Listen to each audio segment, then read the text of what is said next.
उत्तराखंड के पहाड़ों की आवाज, आपकी आवाज। माता की जय हो। वंदे मातरम, वंदे मातरम, वंदे मातरम। अन्य जहां का एसएसपी गुरिल्ला राजस्थान बॉर्डर पैदल मार्च यात्रा आज समाप्त हो गई। 5 दिन चले इस यात्रा में विभिन्न जगहों से होती हुई आज समाप्त हुई। गुरिल्ला अपनी मांगों को लेकर पूरे पैदल मार्च में अपनी बातें कहते रहे। आज अंतिम दिन केंद्रीय अध्यक्ष डलकोटे ने कहा कि जिस प्रकार रामगढ़ से तनौट तक पूरा क्षेत्र जनशून्य है, 30 से 35 किलोमीटर तक फैली ग्राम पंचायतें हैं, दूर दूर तक रेतीले मैदान हैं, टीले हैं जो जनशून्य हैं। यहाँ पर स्थानीय नागरिकों को गुरिल्ला युक्त खुफिया सुरक्षा प्रणाली बहुत कारगर हो सकती है।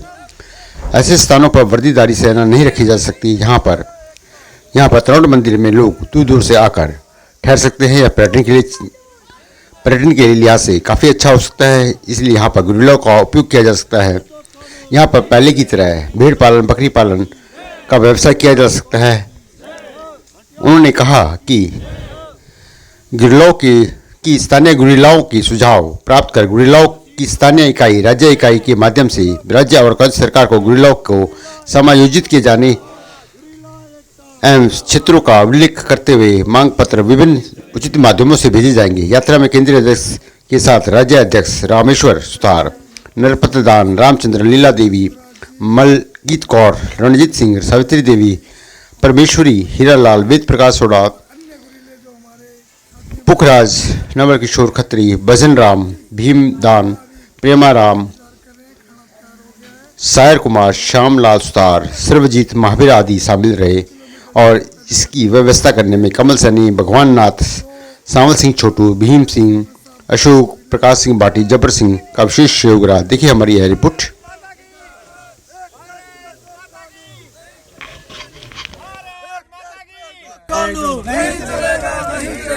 वंदे मातरम, वंदे मातरम, वंदे मातरम।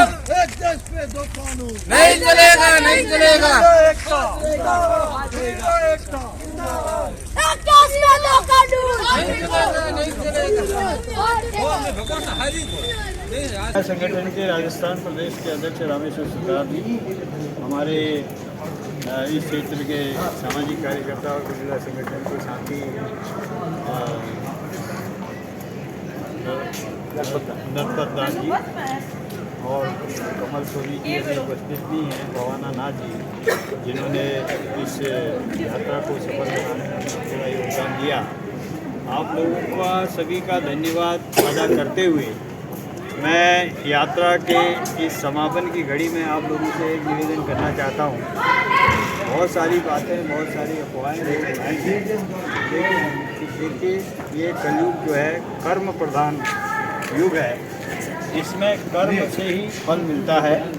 इसलिए हमें निरंतर अपनी मांगों के प्रति कर्म करके ही परिणाम मिलेगा। केवल भाग्य के भरोसे या किसी अन्य लोगों के भरोसे, पैसे के भरोसे अगर हम समझ लेंगे कि कोई लड़ाई जीत लेंगे, हम नहीं जीत पाएंगे।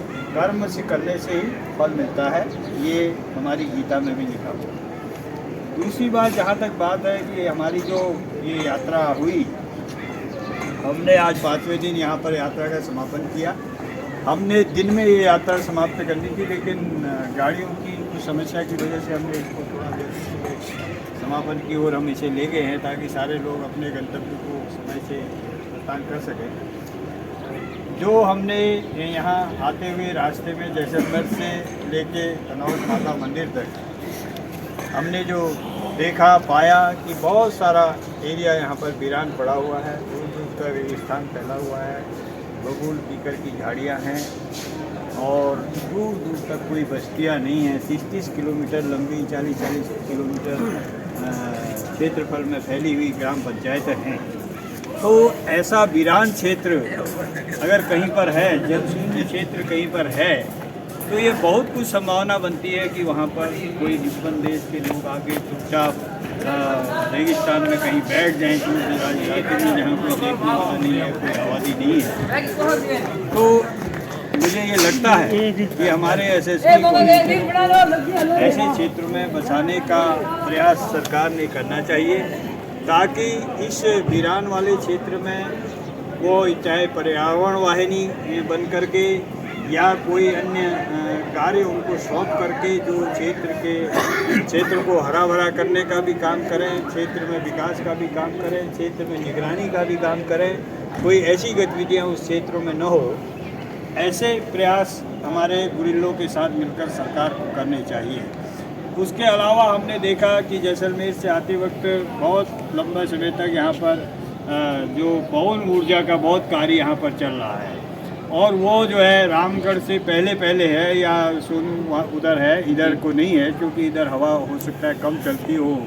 तो पवन ऊर्जा वाले जो हमारे ग्रिड हैं, इलाके हैं, वहाँ पर भी गुरिल्ला साथियों को रखा जा सकता है सुरक्षा कार्यों में, क्योंकि ये सुरक्षा कार्यों की ही इनको ट्रेनिंग मिली हुई है, सुरक्षा कार्य में ये दक्ष हैं। हमारी सरकार से मांग होनी चाहिए, जो भी कंपनियाँ यहाँ पर पवन ऊर्जा पैदा कर रही हैं, पवन ऊर्जा के जिन पे प्रोजेक्ट लगे हुए हैं, उनको निर्देश दे कि हमारे गुरिल्ला साथियों को जो है उनको वहाँ पर रखा जाए, और उन्हें सरकार जो है उनका जिनका वेरिफिकेशन हुआ है उन्हें प्रमाण पत्र प्रदान करे, जिनका वेरिफिकेशन नहीं हुआ है उन्हें वेरिफिकेशन करने की प्रक्रिया शुरू करे। उसके साथ ही उसके बाद का जो एरिया पड़ता है, क्योंकि यहाँ पर अच्छी खासी गर्मी पड़ती है, अच्छी खासी धूप पड़ती है, तो उसके बाद जो रामगढ़ के बाद का जो एरिया है आगे को हमने देखा कि बहुत सारा एरिया जो है बिल्कुल खाली है, वहाँ कुछ भी नहीं है। अगर वहाँ पर हवा कम चलती है, पहले तो अगर हवा चलती है तो पवन ऊर्जा के विकास वहाँ भी किया जाए।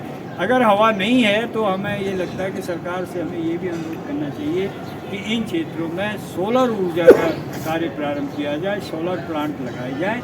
उन सोलर प्लांट को लगाने के लिए या तो सरकार अपने स्तर से लगाए और उनमें हमारा गुरिल्ला साथियों को उनमें रोजगार दे। अगर ऐसा नहीं हो सकता है तो मुझे तो ये लगता है कि हमारे कई गुरिल्ला साथी सक्षम हैं, वो कोऑपरेटिव संस्थाएं बनाएं और सरकार कोऑपरेटिव संस्थाओं को ऋण देती है, अनुदान देती है और सोलर प्लांट लगाएं। उनको यहाँ पर ज़मीन सरकार निःशुल्क उपलब्ध कराए, वो सोलर प्लांट बनेंगे। उन्हीं सोलर प्लांट के माध्यम से पानी का एकत्रीकरण वहाँ होगा, पानी एकत्र होगा तो वहाँ पर ज़मीन भी हरी भरी होगी और सोलर की बिजली पैदा होगी। तो उससे उन लोगों की वो जो कोऑपरेटिव सोसाइटी में 10, 20, 50 लोग हमारे गुरिल्ला साथी जुड़ेंगे, उनकी इनकम भी होगी। और उसके साथ ही गुरिल्ला खुफिया कार्य करते हैं तो सरकार का खुफिया कार्य भी होगा और नाम का वो सोलर प्लांट होगा।